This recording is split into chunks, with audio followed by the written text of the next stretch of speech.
The purpose of these calls is to provide additional support to the Oregon Family Day Crumb sponsors implementing the new meal pattern. We strongly encourage sponsors to include any staff they would like to participate on the calls, including administrative and monitoring staff.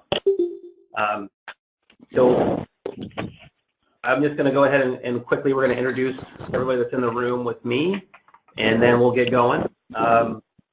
Again, my name is Dustin Melton, Child Nutrition Specialist with the Oregon Department of Education.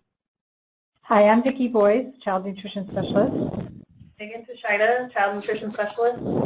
Teresa Murray, Finance Audit Specialist. And Darcy Miller, Child Nutrition Specialist. All right, so thank you, everybody. So on your screen, you should see the agenda. And today we're going to review two memos that were issued on the new meal patterns since our last call of May 15th. We're going to continue our discussion on the provider monitoring forms. We'll review the questions that were submitted to the inbox, and then we'll allow some time at the end for any additional questions you might have. So first, let's go ahead and start with a review of the memos that were issued since May 15th, 2017. And the first memo that was issued since May 15th was the transition period memo. Hopefully everybody had an opportunity to review that. And we kind of touched on that a little bit during our last call, that we would be getting that out as soon as we can. And we did issue that memo on May 22nd, 2017. And in the memo, I'll just summarize real briefly, but in the memo, USDA stated that FNS recognizes implementation of the updated requirements will be a significant change for many sponsors. Based on FNS's experience during the past year with early implementation of the updated meal patterns by some sponsors, FNS anticipates that most issues of noncompliance will result from sponsors' efforts to adhere to the updated requirements. FNS concluded that most appropriate initial remedy to noncompliance is technical assistance and training. Therefore, during fiscal year 2018, sponsoring organizations must provide technical assistance in lieu of fiscal action when violations are observed with providers related to the updated meal pattern requirements. As long as sponsors and providers are making a good faith effort to comply with the updated requirements, meals cannot be disallowed and sponsors and providers cannot be found seriously deficient when meals fall short of the updated CACFP meal pattern. However, sponsors must continue to take immediate fiscal action if a meal is completely missing one or more of the required food components. And so with this memo, one of the things that we briefly discussed on our last call is with the new meal pattern, obviously we have a separation of fruits and vegetables. So we have a fruit component and a vegetable component. So one of our questions to USDA is, considering that the new meal pattern requires both a fruit and a vegetable to be offered at lunch and supper, would a meal be considered missing a component if a provider offered two fruits? So we asked that question of USDA, and we are still awaiting a response. Once we get a response from USDA, we will be sure to update everyone. So I'm going to just go ahead and open it up. Are there any questions? Hopefully you've all had an opportunity to review that memo.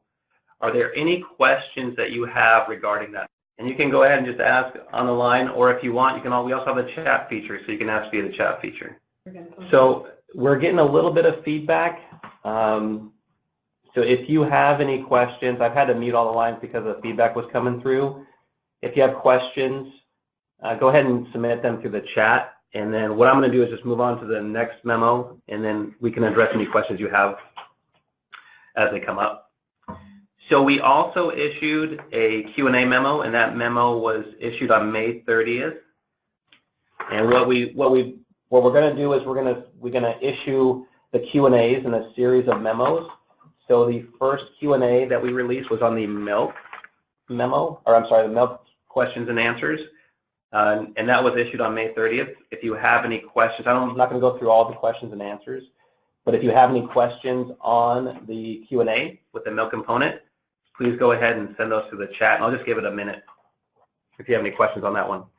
All right, so I don't see any questions coming through. Just go ahead, and if you do, as we're moving through today's call, just go ahead and send your questions, and we'll take them. So we do have a question that came in from Carolyn and Debbie, and it asks, on the transition memo, can we move forward with TA for providers with the understanding that there will not be a requirement to record portion sizes? So no, you can't. So there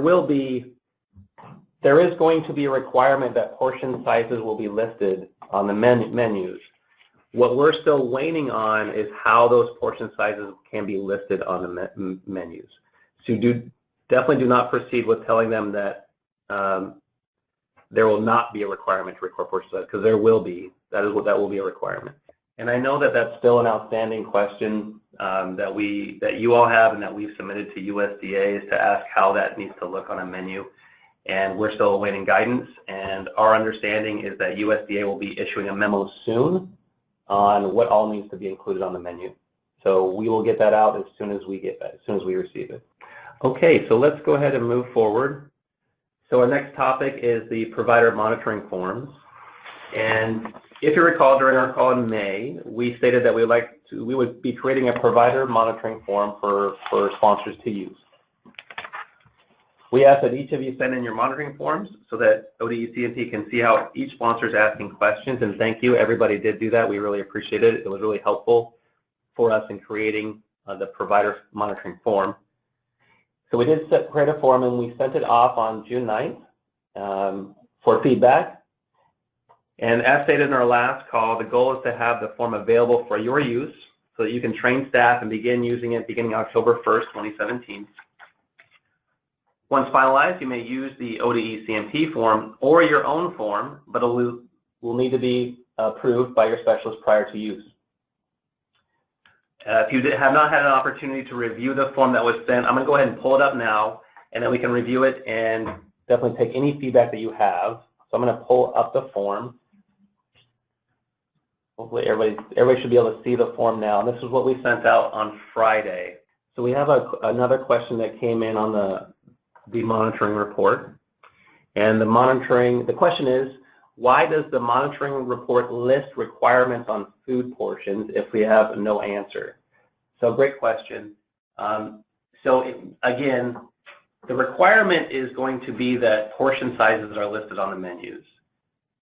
The question really is, how are we going to include those portion sizes on the menus? What is USDA going to need the menu to look like in order to do that? Does it have to be, do portion sizes have to be listed next to every single food item that's being offered? Or can a template be used where the sample, where a legend is listed on the bottom indicating that the age ranges where each portion size is offered? So again, there will be a requirement that portion sizes are on the menu. We're just not entirely sure how that can look. So I think the best approach here was just, let's take a look at the first page. And is there any feedback that anybody has on the first page, or any questions that you have on the first page that needs to be included that perhaps we didn't include?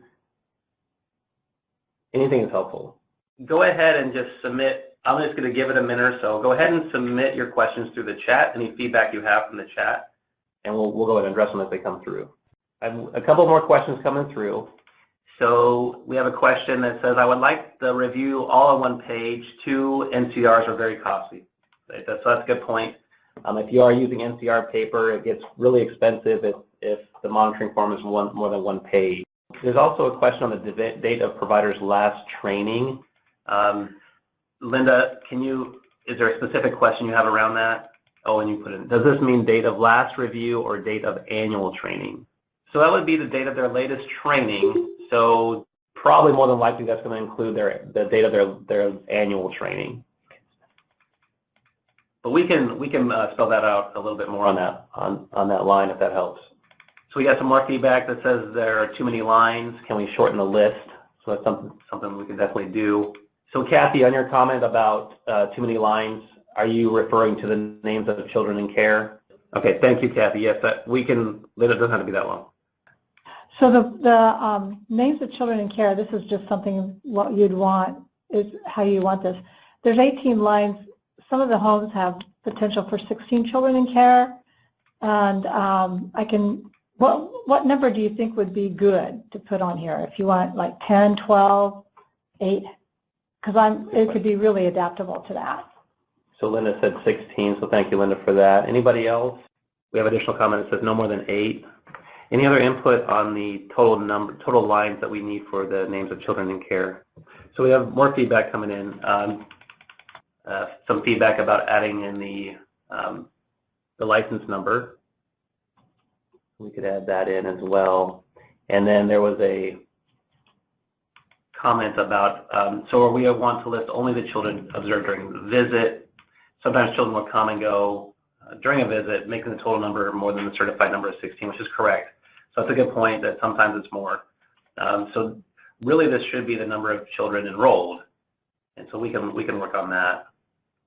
So is there any other feedback on, does the form need to be 1 page or 2 pages, excuse me.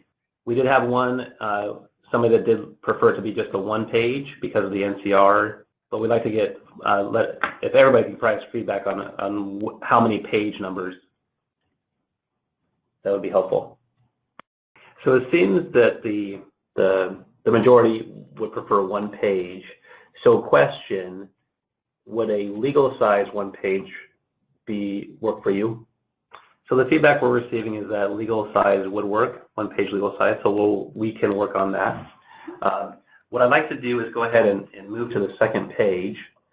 So everybody should have an opportunity to look at the 1st page. So if you have any thoughts on the 2nd page, please go ahead and send those through the chat. Specifically, if you could give us thoughts on the 5-day reconciliation table that was included, that would be helpful. Is this something that will work for you, for your monitors? So we did receive a comment that the signature line is probably too short, so we can expand that. So we are getting some feedback that the table is potentially too much. And so we'll go back through this and see how we can make this, if it definitely don't want it to be overwhelming, because it does take a little bit of space. So we'll go back look at the 5-day reconciliation table and see what else we can do with this, just to make sure it's useful for you as well as it's meeting USDA compliance standards. You'll notice we had some feedback regarding the ingredient labels. So there is a question that asks, the provider has supporting documentation as required, and ingredient labels would refer to a whole grain, making sure they have a label that documents that a whole grain item is a whole grain rich item, the sugar label for a yogurt if they're offering yogurt, a breakfast cereal, and tofu as well. As a reminder, the meal pattern training, it's required that providers maintain a copy of the labels when they are serving items, a whole grain rich item, a yogurt to make sure it meets the sugar requirements, tofu, those kinds of things. So that's what that refers to. And yes, that's new. So we have some feedback that there's not enough room for comments, so we can work on that as well. So I'll just give it 1 more minute. If there's anything else that you have any feedback on, please go ahead and send it through the chat.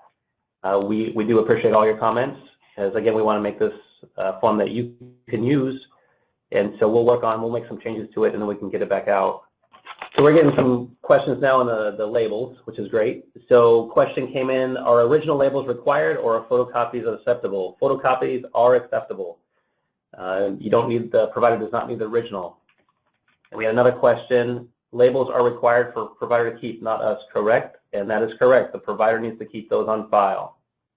And what will be required in terms of how that documentation will be reviewed is, and I believe we discussed this on the last call, is that the providers wouldn't send those labels in with their menus, that they would just be verified during a monitoring visit. So I'm going to go ahead and move on with our agenda, just so I respect your time. So we have 20 minutes left in this call, and I want to make sure we get to the questions that we did receive through the community nutrition inbox. One thing I'll just add with the provider monitoring form, the template that we have, if you have any other feedback to provide, please go ahead and send that to your specialist, and we'll work on that. Okay, so during our last call, we requested that sponsors submit any questions regarding the meal pattern to the community nutrition inbox, and we did receive 2 questions. And our answers are based on the information that we currently have received from USDA. We know that USDA will continue to publish questions and answers and memos that may change some of the answers we provide on the call. So if we tell you an answer today and 6 weeks later USDA issues guidance with a different answer, then the USDA guidance will stand and sponsors will need to adapt to the new change. So the first question we received was, can we go over grains, when to take off the lowest meal or snack? And so what we did was we just developed a couple of scenarios to walk through, so hopefully that will help you. And if you have any follow-up questions, go ahead and send those in through the chat. So as you know, one of the requirements of the new meal pattern is that providers offer at least one whole grain rich item per day. So therefore, if a provider is offering breakfast, AM snack, lunch, PM snack, and a supper, and a whole grain rich item is not offered at any of the meals or snacks, you would disallow the meal or snack that provides the lowest reimbursement, which in that instance would be the AM or PM snack. And that is assuming that a grain is offered at an AM and PM snack. And then if both snacks are offered, the AM and the PM snack, you would disallow the snack with the lowest meal count total. So let's, using that same scenario, if a grain item is not offered at the AM or PM snack, then you would disallow the meal that provides the lowest reimbursement, which in this instance would be the breakfast. So if that doesn't address your questions, if you have any other questions regarding the whole grain rich item and when to disallow which meal or snack, please go ahead and send those through the chat. So I'm not seeing any questions, but please, if you do have any questions on regarding the whole grain rich items, go ahead and send them through. The second question that we received is, will ODE develop menu forms? So we have not developed menu forms for providers at this time. However, we will go ahead and review, see what other states have created in terms of provider monitoring forms, and see if we can develop a template. That said, please continue to use your own menu forms, and if we do create something for you, we would get that out to you as soon as we can. So we did have a follow-up question regarding the which meal or snack to be disallowed. The question is, if the lowest meal or snack is being disallowed as it was missing a component, would we need to disallow another meal? Really good question. Thank you for sending that in. And so the question is, if there's no, so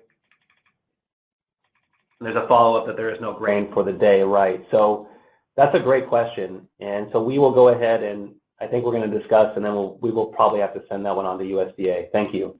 So we have a question that that came through about the labels, the food labels. The question is, how long do providers need to keep the labels? And that's the same as our standard CACP records. They have to be maintained, kept for 3 years plus the current fiscal. So we did receive one additional question. The question was not necessarily around meal patterns, but it was around claiming meals away from the home for family daycare home providers. So the scenario is that recently we have had a few instances of providers who regularly inform the sponsor when they'll be away from home with the kids and taking snacks and lunches with them to serve while away from the home. We have informed them of the fact that they should be serving the meals and snacks at home, but could request an occasional exception with prior notice. I know this occurs more in summer than other seasons when caregivers have outings with kids. In a couple instances, we had concerns the provider simply did not have kids that day and wanted to avoid a visit. That's a good approach. So if a provider is planning on, they're going to have kids in care, however, they're going to be taking maybe a field trip and they're going to go to a local park, or I can't think of anything else, somewhere else where it's outside the home, that would be a meal that they can still claim as long as they've notified you in advance and they're still following all CACP requirements. If you would have concerns that the provider simply did not have kids but wanted to avoid a visit, then that's probably something that you wouldn't want to allow them to do. What's important here is that you have a procedure of how you address these. So a procedure for how providers are going to notify you when they won't have kids enrolled in kids in care at all for a day, or if they're going to be taking a meal off-site. They need to be informing you so that you are aware of it. So hopefully that addresses the question. If there's more scenarios that you have in that regard, go ahead and send those through the chat. And what a good point is that make sure they have to notify you prior to taking that field trip. If it is a field trip, they have to notify you in advance so that you can approve it in advance. And I would like to I know I already said this, but I want to restate it, that we still have that outstanding question on how to document portion sizes on the menus. We're still awaiting a memo from USDA on documenting portion sizes, and the hope is that memo should be out really soon. What we suggest is when you're conducting your meal pattern training for your providers is tell them they're going to need to document portion sizes on their menus, and as soon as we receive information from USDA, we will send that out. I know that's a big one for all of you, and we're going to get that out to you as soon as we can. So at this point, I'm just going to open it up to any additional questions that you have on meal pattern topics, new meal pattern topics. It could be related to the transition memo, any of the food components, the Q&As. If you have any questions, go ahead and send those to the chat, and we'll address them as they come in. So we did have one final question that came through. The question is, do we tell the providers that they have to document portion sizes until we hear different, or just have portion sizes on the menu for each child in care? You'll need to tell them that they have to have portion sizes on the menu. And we will get information to you as soon as we can on how that documentation should look. We did have another comment that came through regarding the 5-day reconciliation that it is a bit much. So I think we've got plenty of feedback on that 5-day reconciliation table that it's too much for the monitors to do. So we will work on that one. So we have another follow-up on the portion sizes. So the question, they have to have portion size on the menu, the sponsor or the provider? The providers do. The providers have to document on the menu. Okay, everyone. Well, I don't see any other questions coming through, so I'm going to go ahead and end today's call. I want to thank you again for your time today. And if you have any questions that come up between now and next call, we're going to do the same process. So please send those into the Community Nutrition inbox. And if you could, please, in the subject line, put FDCH monthly call, and we'll make sure we address those on the next call. Also, if you have any additional feedback on the provider monitoring form, please send that in as well. With that, thank you, everybody, and have a really great day. We'll talk to you next month.